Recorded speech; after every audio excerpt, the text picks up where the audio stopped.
ഇന്നലെ ഇൻസ്റ്റിറ്റ്യൂട്ടിൽ പോയതുകൊണ്ട് വൈകുന്നേരം വീഡിയോ അപ്ലോഡ് ചെയ്യാൻ സമയം കിട്ടിയില്ല. അപ്പം ഞാൻ ഓർത്ത് ഇന്ന് രാവിലെ ഇടാന്ന്. പക്ഷെ രാവിലെ തന്നെ പോരാളി എന്നെ കിച്ചൺ ക്ലീനിങ് ഏൽപ്പിച്ചു. പിന്നെ എനിക്ക് ഇപ്പോഴാ സമയം കിട്ടി. ഇലച്ചെടികളെ ഇഷ്ടപ്പെടുന്നവർക്ക് ഇവരെന്തായാലും ഇഷ്ടപ്പെടും. ഇതാണ് ഹോമിലോമിന പ്ലാന്റ്. നിങ്ങൾ ഈ കാണുന്നത് 2 കളർ വേരിയേഷനാണ്, ഒന്ന് ഗ്രീനും ഒന്ന് ബ്രൗണും. മിക്ക ഹോമിലോമിന പ്ലാന്റുകൾക്കും തക്കോലത്തിൻ്റെ മണമാണുള്ളതെന്നാണ് പറയാറ്. ശരിക്കും പറഞ്ഞാൽ ഇവർ തിക്കായിട്ട് നിൽക്കുന്ന കാണാനാണ് ഭംഗി.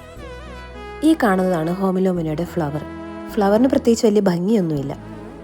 കുഞ്ഞനിലകൾ വിരിഞ്ഞു വരുമ്പോൾ അവയ്ക്ക് നല്ല ബ്രൗൺ കളറായിരിക്കും.